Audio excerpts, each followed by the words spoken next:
I was at the sophomore at Clemson College in South Carolina. It was Friday morning. I was studying, and I heard on the radio that Japanese had bombed Pearl Harbor.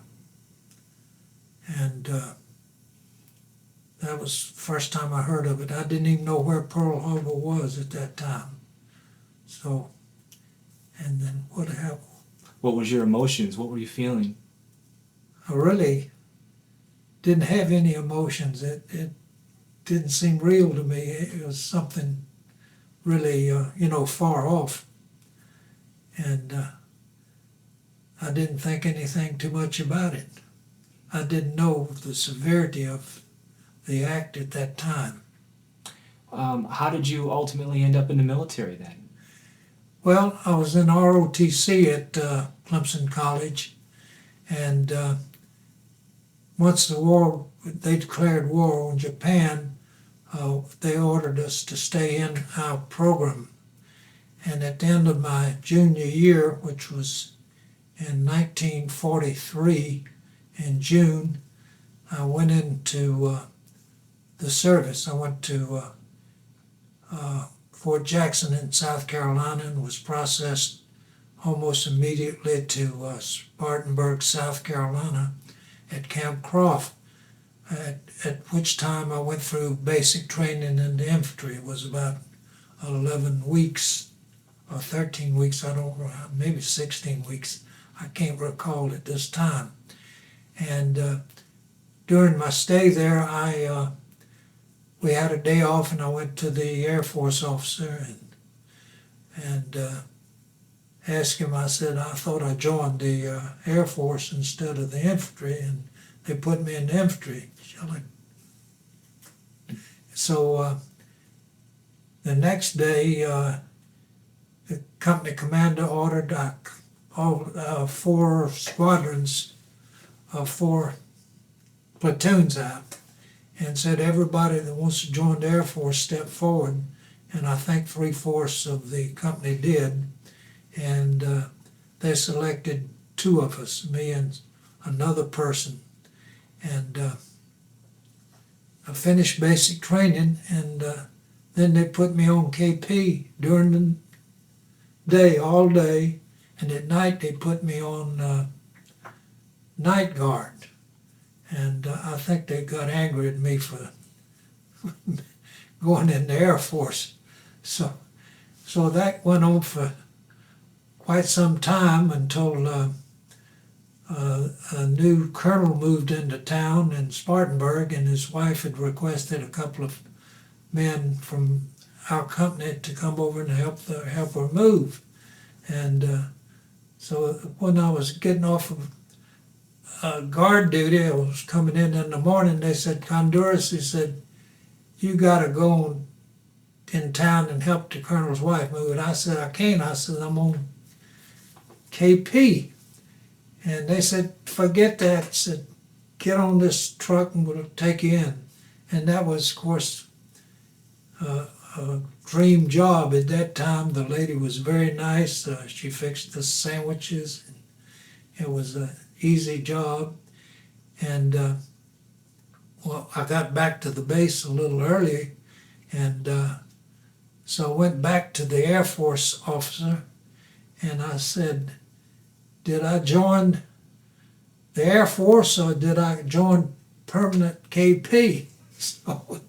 So the next day he issued orders, and I was sent to I think Miami Beach, and for processing. And my first job down there was on KP at one of the big hotels. But that was a piece of cake. They had automatic potato peelers, which made my job a lot easier. And from there, I was sent to Maxwell Field, Alabama.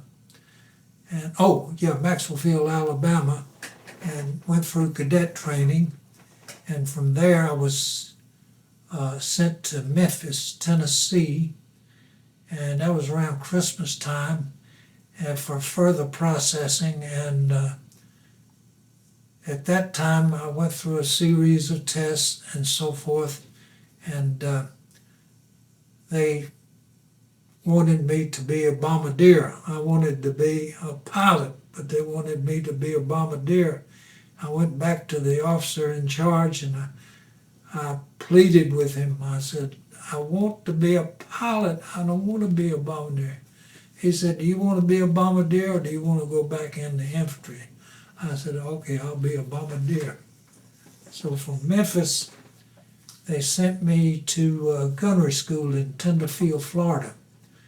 And that was good duty too. But I learned how to assemble and disassemble the machine guns and fire, and learned all about gunneries. And when I finished there, I was shipped out to Deming, New Mexico. And I got on a train there, and it was one of those single track trains like you see in the old movies. And it took 2 days, I think, and we were spent a day and a half going through Texas. And finally got to Deming, and they said, we're here. And I said, where? And they said, we're at Deming. I said, where is it? They said, see, look way out there. I said, that's the base. So I went out there, and that was a desolate place. And but the food was out of this world. Steaks and chops every day, ice cream twice a day. It was great, but it was pretty dusty. So I took training in, I forget the type of aircraft, but in bombing. And that went on for a number of weeks. And Could you explain a little more about what sort of training a bombardier has to undergo? What sort of activities you had to do? Oh, yeah, well, of course they trained us with the Norden bomb sight. And, they would, once we got on the bombing run, and we did drop bombs, actual bombs, on these targets out in the desert. And I learned how to use the Norden bomb sight. I don't remember all the intricacies now. You would uncage a bomb sight and then let it warm up, and then you'd get on the initial point to the target, and then I would take over the controls of the plane with I could adjust for the wind. I could go point into the wind and level the plane so we could hit, and then there was some timing device that programmed into the bomb sight, and got pretty good at it. As a matter of fact, when I finished bombardiering school, the instructor there, Deming, said, do you know that, would you like to know how you rated? And I said, yes. He says, you and one other fellow were the top 2 bombardiers. So that was a nice surprise. And from Deming, I was sent to Tonopah, Nevada. And believe me, that was the end of the world. It was 60 miles to the nearest town, I think Hawthorne, and then another 60 or 100 miles to Reno. Las Vegas was unknown at that time. And that's where I took overseas training in B-24s. There was some escapades. I don't think I ought to go into that now, or should I? You can cover anything that you Yeah, want. well, it was so boring there. I think they only had was only one woman in the whole town, and she worked at the local bar where they gambled, and that's where I learned to play blackjack. And they only paid in silver dollars. I wish I'd had all the silver dollars. They didn't use paper money. But we'd get so bored on our days off that we'd hitch a ride to Reno. And it was cold as it could be. And we on the way there, we bought a car. There was 4 of us. We bought a car in Hawthorne for $400, and we drove it to Reno and came back. And then on the way back to Reno the following couple of weeks, the thing fell apart. The engine, all the pistons and everything fell out. And we had to hitch a ride. But anyway, that was us just trying to have fun. So we finally finished basic training there, and then at one point there, we were scheduled to go up in this plane, and they called us back because another crew hadn't had as much time as we had, so they took off. And the plane exploded in midair due to a malfunction and killed everybody. So I was fortunate at that time. And when we finished there at Tonopah, we were sent to, I think it was Los Angeles instead of San Francisco. Yeah, it was Los Angeles. And for a few days, and then I boarded a transport and flew over.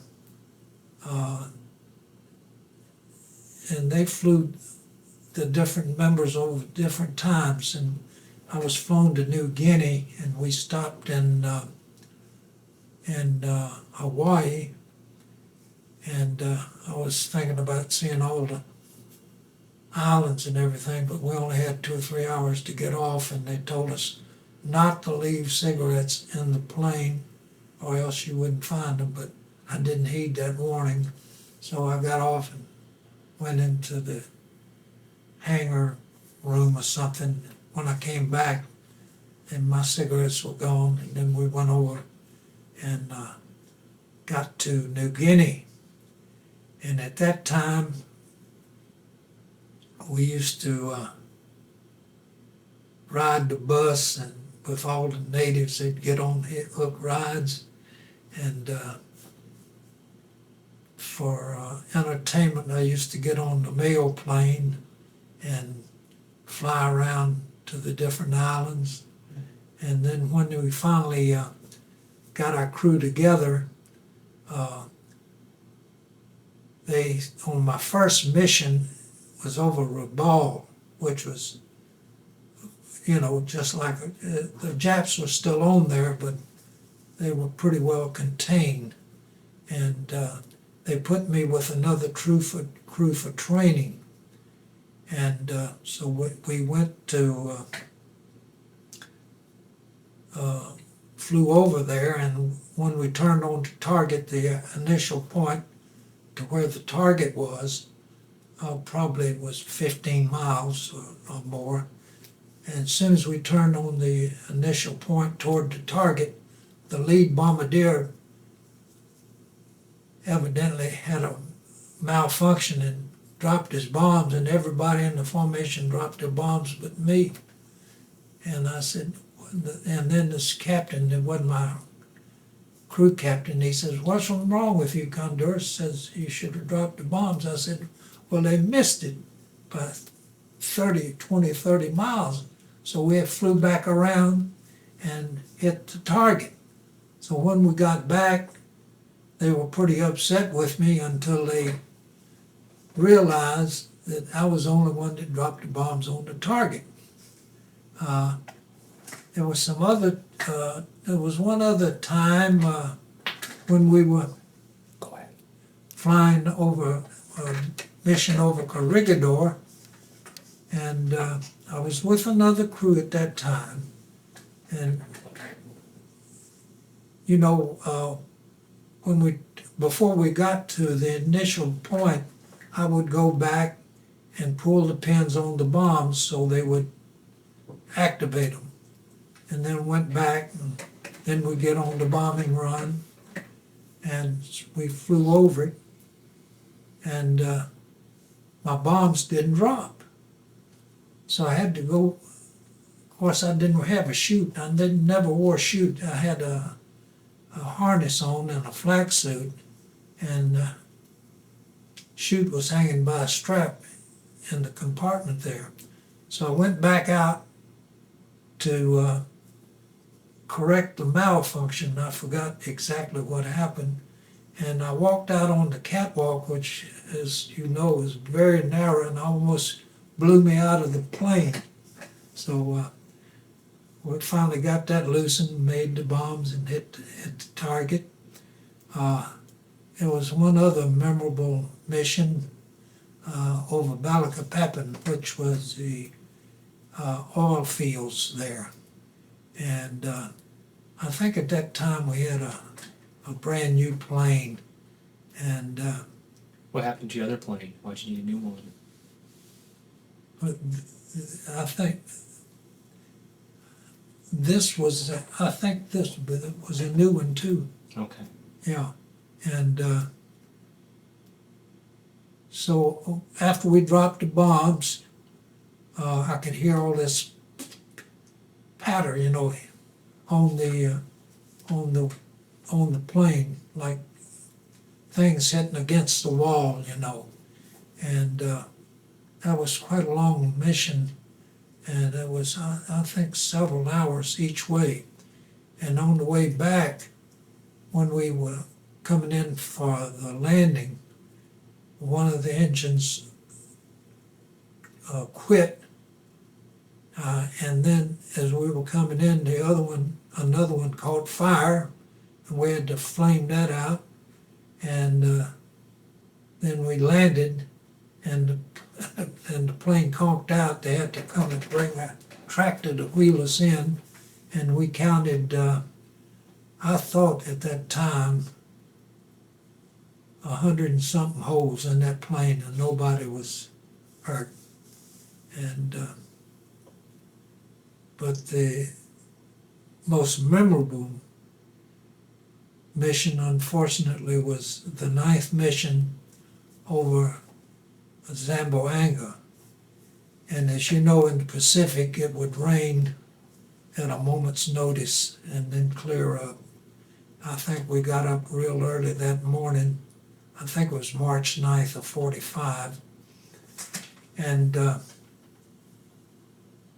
we got up and it started raining. We had to remain on the ground for an hour or so, and then finally it cleared up and we took off. And when we neared the target,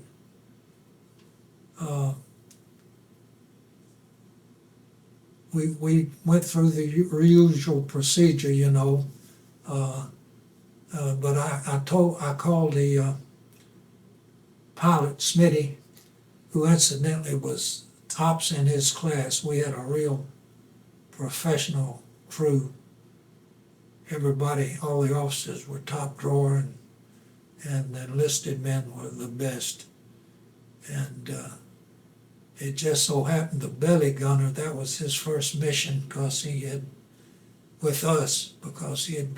been in a truck wreck and broke his leg, and he just got back with us then.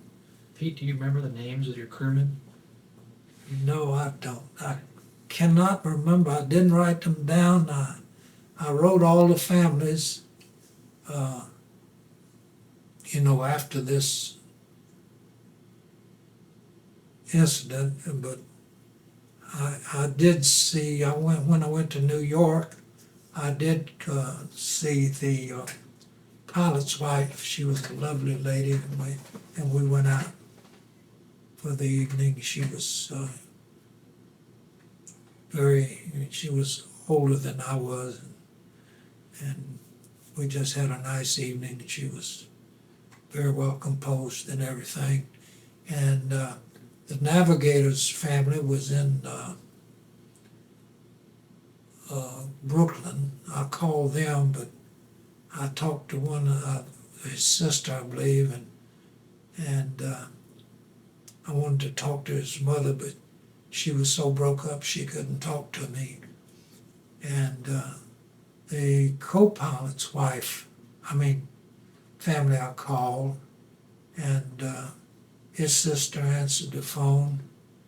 I can't remember where I called her from, but she was pretty upset. She couldn't understand why her brother was killed and I wasn't. And Could you take out a picture of the crew members really quick and just show them, you know, so that we can explain, or you can explain what happened in that mission? yeah, okay. Let me see where It's in that one. it is in the next one. Yeah. Can I take that real quick? And put this in front of the camera. This is a picture of Pete's crew standing in front of the B-24, is that correct? Right, And you are the handsome guy in the upper right. I'll zoom in on that real quick. right. And why don't you go ahead and explain to us what happened on that 9th mission? Well, as we were approaching the target, it was pretty well socked in. It was deep, dark clouds from the bottom of top of the ocean to as high as you could see. And we tried it from another angle and we had the same problem. So we went to another target, which was Zamboanga. And once we got on course and released the bombs, you could feel the plane lift because we were dropping 1,000-pound bombs with 10th second delayed action, which means that they would, when they hit the ground, they would go in enough to disrupt the runways, and we were bombing the runways and ammunition dumps there right on the coastline or shoreline. And once we dropped the bombs, I could hear them hitting, and it sounded like pop, pop, pop. It sounded like the machine gun. My nose gunner was rotating the turret back and forth. He was directly above me. It was double doors between him and me, and the bomb bay window was actually right under the turret. And we dropped the bombs, and so I reached over and put on my flak helmet, which probably kept me from getting knocked out. And all of a sudden, there was a tremendous explosion right under me.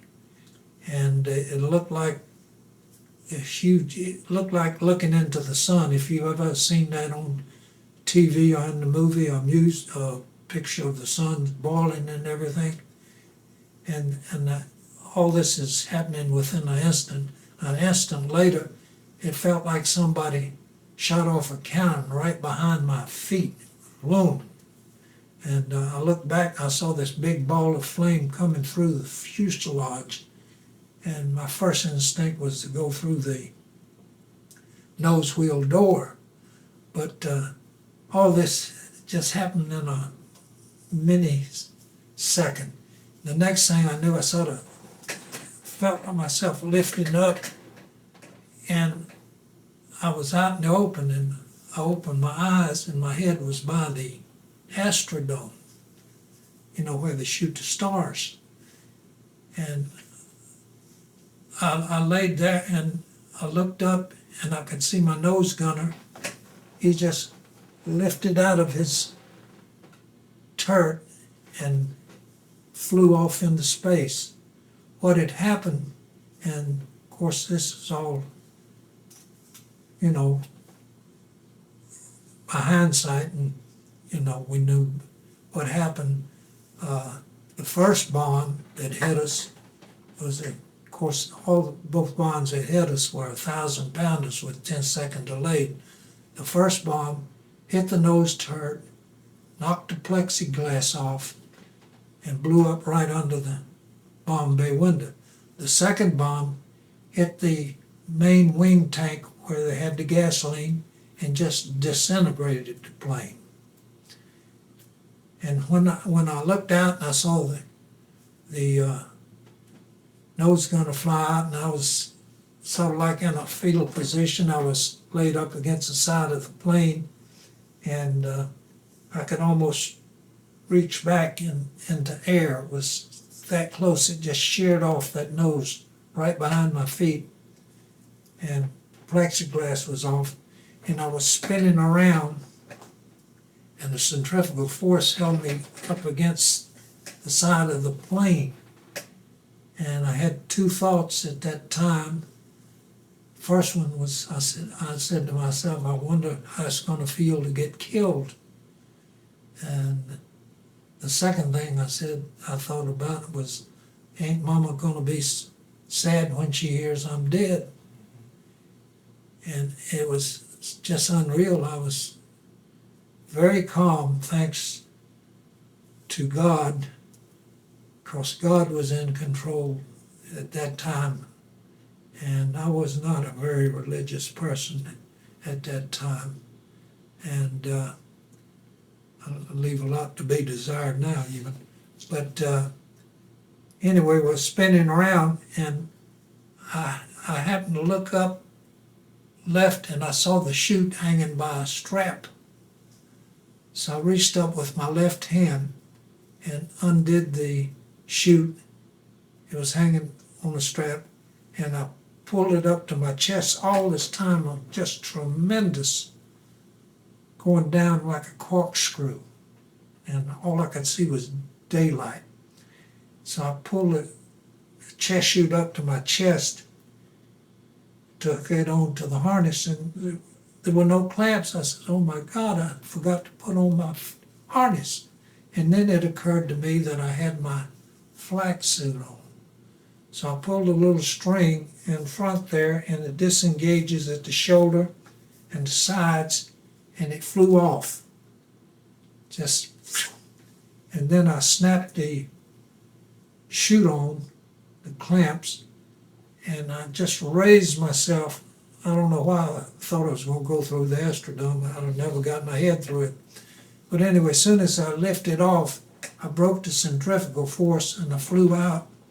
And I thought I was free at the moment, but my foot had caught on the ammunition belt from the nose turret. And I was just swinging around like this, like a bolero or something, and just going round, round, round. So I finally kicked it and got loose, and I started to pull the ripcord, and then I saw the piece of the plane that just came around and hit me on the shoulder, and as soon as it bounced away, I pulled the ripcord, I felt the jerk and hit the water instantly. It was just 1 second. Fortunately, it just straightened me out, and I went straight down in the water, pretty deep, but when I popped out, it was like a corkscrew. I could see the top of my shoes today, where I've just saw myself there, and then the chute, fortunately, was behind me, and I pulled this big knob there and hit it, and it just went away. And of course, at that time, I didn't know what had happened. I thought the Japs had got us, and it was really, we weren't expecting any opposition from the air, so I didn't know what had happened. And it seemed like 5 or 10 minutes after I was in the water, I could see pieces of the plane just coming down. There were just little small pieces like confetti, just floating down through the sky. I finally found one member of the crew. I don't want to mention who it was, but he was lying face down, and the force of the blast had blown all his clothes off. All he had was his cuffs, his collar, and his belt. And he was lying first down, and I rolled him over, and his face was like hamburger meat. And of course, I knew he was dead. I didn't find anybody else. So it was only about, I'd say maybe 100 yards from shore. It seemed real close. Could you could you take out the map real quick and just show us briefly where in the water you had crashed? Oh, yeah. Yeah, let's see here. Oh, you can play. This map here. Yeah, was there a color map that had that in there? Yeah, it's in there. Yeah. I think it'd be interesting to just show people where you are or were. Yeah, Zamboanga.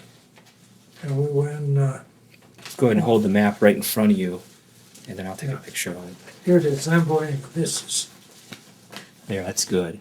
And let me zoom in. And of course, we're talking about where you bombed. You were off the main island on that point of Mindanao, which of course was the Philippines, which would have been an active area during World War II. yeah, and this is Zamboanga, as you can see right And how there. far offshore were you in the water? Oh, maybe 100 yards. Okay, that's good. Thank you very much.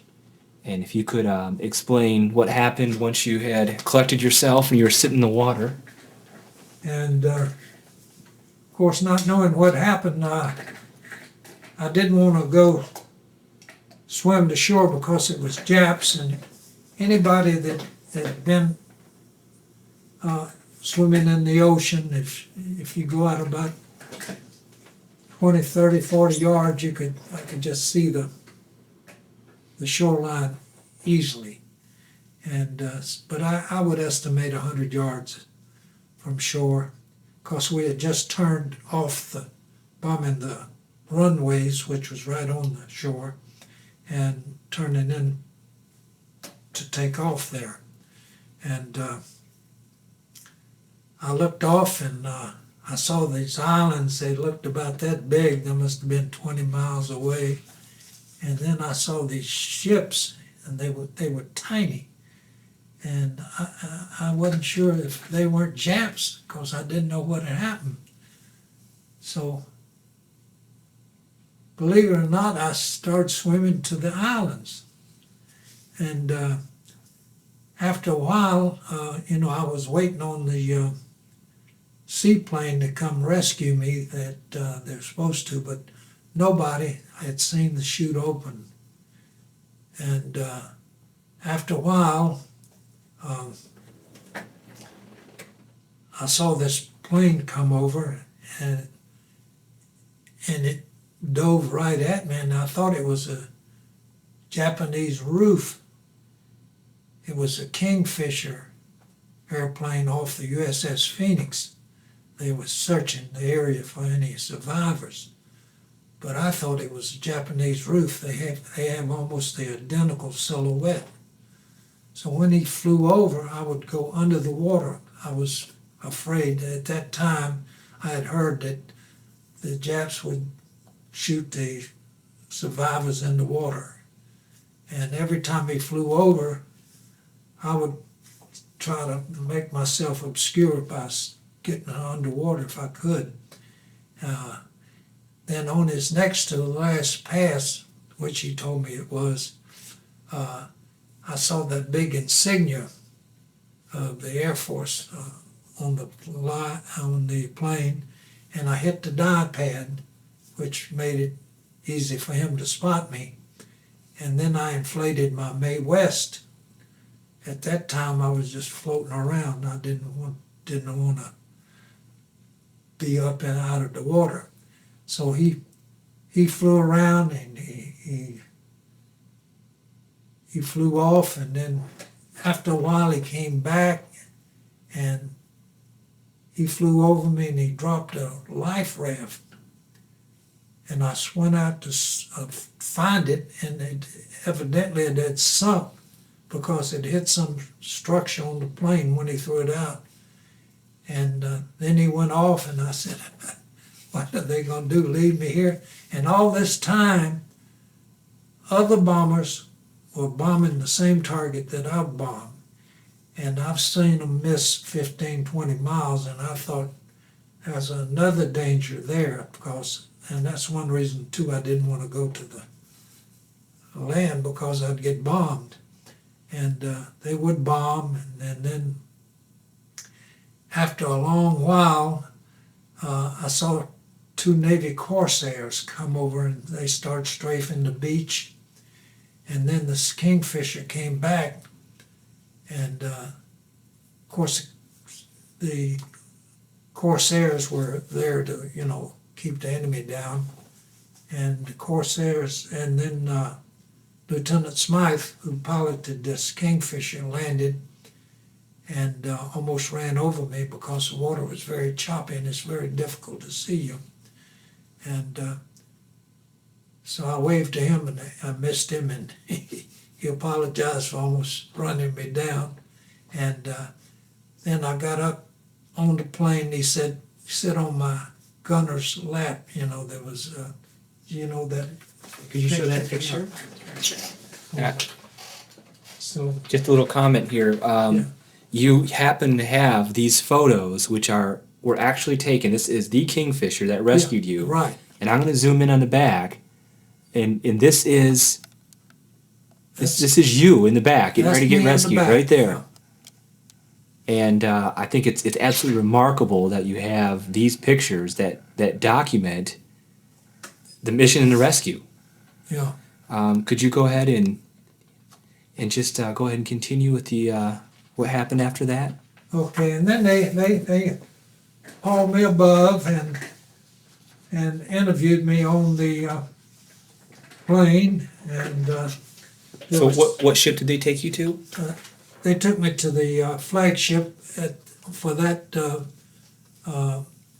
operation. It was USS Phoenix, light cruiser USS Phoenix, and of course they had those rocket ships, the ships that shot rockets, and when the bombers dropped their bombs and went off, then they would fire the rockets into the area. They were getting ready to invade it the next day. So So you made it aboard ship, and this again, a little editorial comment. This is a picture of you on the Phoenix. yeah, immediately upon getting up on there. And again, for editorial comment, you are the second, the right next to the left, Yeah, right with the here. flight suit on, looking pretty scraggly because you stood in Yeah, the water, and the right. pilot is standing right next to you. The pilot is right next to me, and this is a doctor, and this is an Air Force observer. Wow. Okay. And the doctor said, would you like a drink? And I said, if you don't mind, I'll take two. No deal. So he said, okay. And there were 16 young men on the USS Phoenix, I learned later, that were from my hometown, Anderson County. Or they were from Anderson County. And of course, they were all just flabbergasted that anybody survived, because nobody had seen the chute open. It was just a fraction of a second, just enough to break my fall. And once on board, they treated me like a king. They put me up in the hospital bed. They brought breakfast in bed. I ate with the enlisted men.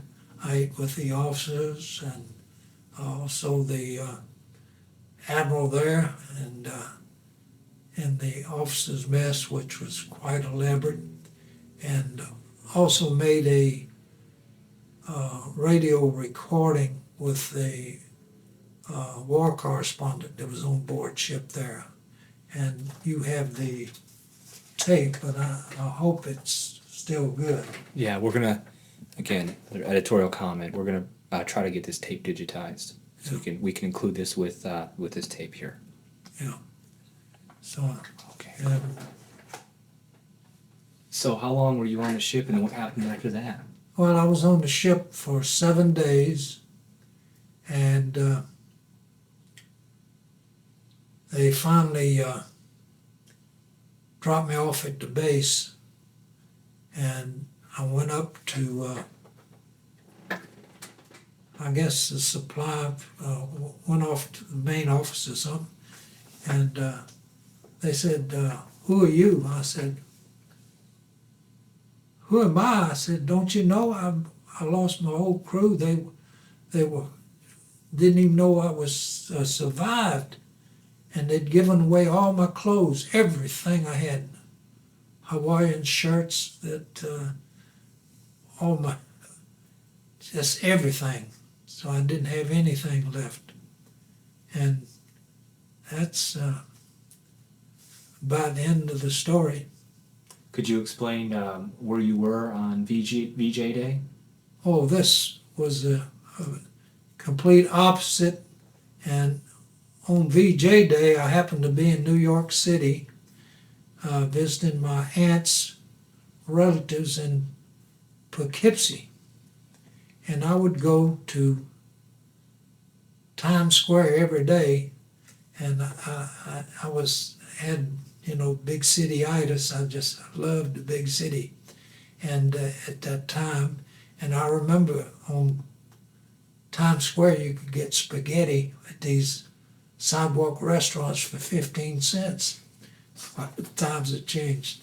And one morning I was there walking down Times Square. It was about 10:30 in the morning. I'd go there early in the morning and stay at night. And this beautiful lady came up to me and she said, "Lieutenant, would you mind if I kissed you?" And she had a big 6'4" boyfriend. I said, "Not if your boyfriend doesn't mind." He says, "Not at all." And she laid one on me. And then she called all the women that were walking down the street, said, "Come kiss Pete." So that started the whole kissing in the New York City on VJ Day. There was no kissing before they got to me. And all day long that went on into the night. And I remember the wax and the waves, they lined up and they said, "Come kiss Pete." I never kissed so many women in my life. It was a great, great feeling then. So to kind of recap it, when VJ Day was announced on Times Square, that was her spontaneous reaction, was to go find a service guy, which happened to be you. And give him a big That's kiss. right. And I happened to be, I know I was the first one. And then everybody was doing it. And so. Could you maybe explain a few things that what occurred after you were discharged? What did you do after the war? Oh, after the war, I went to, it was about, I went to Clemson College. It started late for the semester, and it was too tough. I'd missed several weeks, so I quit, and I went the next semester to Georgia Tech in Atlanta, and but only stayed there one semester. There was only one other serviceman and myself at Georgia Tech. They were training naval cadets. Everybody was a naval cadet. And I did pretty well, except I couldn't pass that physics. It was the most, they said, dissect this formula. I didn't know from nothing. That's the only course I ever failed in my life. So after, at that time, I think we were getting $30 a month for subsistence. And I had a room for $30 a month, so I had to plank out my money for my meals, but everything was pretty reasonable. And after that, I wanted to go to a co-ed school because I'd been around men. In high school, we had separate high schools for boys and girls. Clemson was not co-ed. The Pacific was not co-ed. And I wanted to get some co-ed life, so I went to University of South Carolina. And I got my degree in business in 15 months, and then I went to law school there and got my degree, law degree in 22 months. I had a lot of electives, and from that point on, I was tried to get in the FBI, but they kept postponing and postponing. I waited around there for them for about 4 months and finally gave up. And then I got a job with Deering, Milliken Mills in the Patent and Trademark Department in Pendleton, South Carolina. Yeah, you want me to keep going? Yeah, please. I'd like to know what you did after the war. The job was very poor paying. I think I was making $250 or $275 a month. So I stayed there 15 months, and I went in. I told my superior, who was a brilliant man. He was head of the department, research department for Deering Milliken Mills. He was a chemical engineer, mechanical engineer, an electrical engineer, and he spoke German and wrote German, and his salary was only $11,000 at that time. But I told him, I said, Mr. Mueller, I said, if I wasn't living at home and my daddy wasn't buying my gas and feeding me, I said I couldn't afford to work here. I said, I'm packing up and I'm going to Houston, Texas, which I did. And it was in 1953. So I moved here and was living in a house over on Calumet with several other people, and one who happened to be a high school chum of mine, Jim Guest, who became a very successful insurance man here in Houston. And then the boy that owned the house, Charlie Hartwell, said, I was looking for a job. I thought they would grab me with all my education, but that didn't happen. The only real job offer I had was with IBM, and the man said, Pete, he said, you made the best grades I've ever seen. He said, you got the job. He says, all you have to do is to answer one question. And he said, make it up, do anything. He says, why do you want to sell typewriters? And I just could not think of a thing to do to sell typewriters. So he said, make up something. I said, I just can't do it. So he said, well, keep on looking. He said, you won't have any problems. And this boy I was staying with, whose house I was staying with, he said, Pete, you'd make a good stockbroker. He said, I know a fellow, I used to work for a fellow named John Thaxton at Goodbody and Company. He says, why don't you go see him? So I went up to see John, and he hired me right off the bat, and I started at $225 a month. And at that time, as a stockbroker, I didn't know from nothing, and the high on the Dow Jones average was 280, and you can imagine how long ago that was. And right now it's around 10,000. Yeah, as of today's date. that's right. Yeah. And the volume, I don't think it ever topped 2 million. I remember one day when we did over 2 million shares, everybody got up and shouted. So anyway, I struggled through that and got to be a pretty good broker. And you want me to keep going? Yeah. So ultimately, did you work the stock market? Oh yes, I was a stockbroker. I joined in late '53, and was with Goodbody about 10 years.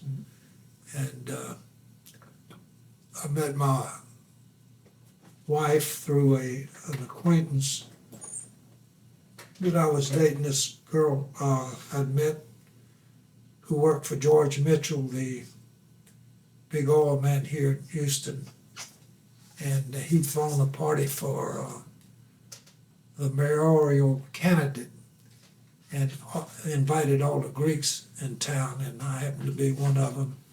And as I was going into the party, this girl said, "What's your name?" I said, "Pete Konduros." She says, "Oh gosh," she says, "I have such a trouble remembering all these Greek names." I said, "Don't worry about it." I says, "I'll stay here and help you," which I did. And we started dating. And then one time, nothing ever serious, she says, "I know just the girl for you." She says, "Her name is Doris Halbooty." And her uncle, of course, is also a very famous oil man here in Houston.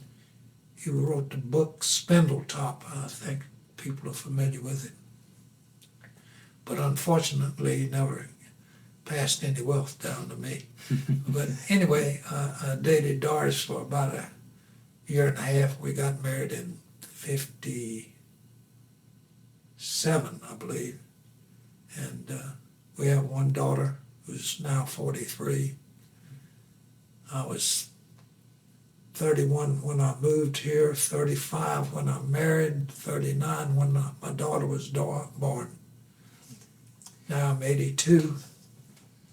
Well, after all these years, how do you think your experience in World War II did your experience in World War II affect you later in life in terms of how you thought about things, in terms of what was important? I think so. The main thing, I got a sense of mortality, which I've never been able to shake. And I know for 30 years I had a dream on and off that I was in a plane, some sort of big plane, flying over a river or water, and I was in the nose and it crashed, and next thing I knew I was alive and safe. No other individuals involved, but I dreamed that for 30 years, which wasn't very, Yeah. heartwarming. But anyway, but I think that's probably the biggest thing, and makes me appreciate life, and the fact that I could never have ever survived that without my Lord and Savior Jesus Christ looking after me. Because if things hadn't been exactly as they were, I could never have survived. 1 nanosecond, if that plane had been going 1 nanosecond faster, that bomb would hit right on top of me. It's interesting you mentioned that. I'd like to add that you actually have some pictures of your plane being hit by those bombs. Could you explain these pictures, show these pictures, just how you ended up getting them and how they were taken? Yeah, well, on bombing runs, we had another formation of B-24s flying in from the sea. We flew along the coastline. Could you hold a picture up Yeah, and while you explain it? I'm going to have to put my glasses on to problem. see that. So, Yeah, there you go. here we go. This picture here, where the circle is, there was another formation of B-24s hitting the same target, and they were coming in from the sea. And I think they were about 2,000 feet ahead above us, and there were cloud covers in between. Yes. So as we turned off, of course they had released their bombs, and as you can see with those little circles, that's right before the bombs hit my plane. So that's your B-24 right there. Yeah. Those are the circles there you're talking Yes. about, right? Right there. Yeah. Yep. Okay. Okay, and then shall I turn to the next? Yes, please. Okay.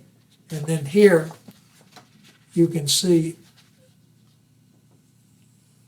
here it is. Where is, yeah, Right they there. got these, you can see the pieces of the plane here. So it's just those specks is what was falling from the sky like confetti in the Yeah, water that's around right. you. And it's right right in there. And also, if I'm going to zoom out and zoom back in again, someone was kind enough to circle some more fragments. Yeah. How did you come across these pictures? Well, the formation that dropped the bombs on us, well, on all bombing runs, we had cameras that took pictures once the bombs were dropped every few seconds. I don't remember the intervals, whether it was 2 or 4 seconds or what. But the bombers that dropped the bombs on us sent me these pictures, and I can't for the life of me remember how I've taken care of them all these years. I know I've had them. And I never did even think about it until this article appeared in the Airman magazine. Could you show that article, please? It has, I think, a nice illustration Yeah. of what you experienced, although no one really knows for sure except for yourself. Yeah. This is a copy of the cover of the Airman magazine. Mm-hmm. And Yep. one of my friends I roomed next to when I was single in an apartment unit, who's a building now, and here's a picture of the actual article. That's in that magazine. Yes, in the magazine. Lucky and level-headed, and it's basically showing your B-24. I'm going to zoom in. That's right. That would have been blown up, and you would have been right in that front, underneath that front turret gunner. Is that correct? Yeah, right. And although, in fact, this nose turret has been knocked off, and I was up under here. Oh, I see. There's the bubble right behind. See, I'm right under. Yes. Right under here. On that picture that on this plane here, it's easier to see. This is not my plane. But here, see, I'm right under here, and here's the nose gunner. And the bomb hit the nose turret and blew up right under here and knocked the plexiglass off. And the second bomb hit the wing tank and disintegrated the plane. Good. And Sorry. oh, this lady that wrote this article, when I got back to the base, they had asked me to sit down and write everything that happened and how it happened, which I did. And I never heard anything from it. But when this fellow one day, his friend of mine, he said, "Are you the Pete Konduros that got blown out of a B-24? I said, "Yeah." I said, "How did you know?" He said, "Well, you're written up in the Airman's magazine." He was an Air Force Reserve. So he brought me this magazine and several more, which I've given away, and showed me this article. Evidently, this woman went through the archives at wherever she got it and picked up that write-up or the account of what happened. This would have been like the after-action report that you would have Yeah. submitted. And that I submitted that when I was at the base, and I didn't even know that they had what they did with it. And she evidently found it and wrote this up, which is fairly accurate, a few discrepancies. What sort of discrepancies were in there, for the record? Well, the fact that she's showing that the nose turret is intact, And it wasn't. and it wasn't. That was knocked off. I don't know. Could you open to the page that shows the artist's depiction of you falling to the earth? I think there's a nice picture in there that shows Oh, the actual yeah. part that you were in. Yeah. Where is that? There it is. Oh, yeah. Yeah, see if you can. I'm going to zoom in on that too. But So there's this is an artist's rendering of you finally parachuting out and what's left of the nose of the airplane crashing in the sea. right. Only that's what a minute. There again, it doesn't show the nose turret knocked Yeah. off, and the chute just opened in this water. It was just a split second before I hit. Well, if you don't mind, we got most of the interview and the hour tape's up. Do you mind if we just ask you? Oh, there's one more thing I want to show, Fresh. It's just a few follow-up questions. Could you explain? I'm going to take the camera off for this. Could you explain what this is? Right next to you. Oh, this is part of our survival kit, and I had this in my pocket, and it's a silk map of the area, and I have to look around. I don't know if I'd ever found my way out of this place. And on the top, Yeah, it's basically, it looks like, according to the legend, it's a map of Mindanao that was Yeah. drafted in 44 of August. yeah. Let's see, where's Zamboanga? It's down here somewhere. Oh, here it is, right here. Interesting. Zamboanga. There's Zamboanga right there. That's So that's, you were in the water just off the coast there? yeah, right. So then the design of this map was, if you were a downed pilot, would be to hopefully help you navigate to safety, which of course, as you said, we've been not very helpful for you, but that was what the design was. Yeah, that was the design, because I didn't have anywhere to go but land, and I couldn't very well go there at that time. Well, I think this is a really great interview. We appreciate you taking the time to allow us to get on tape some of these things that occurred to you.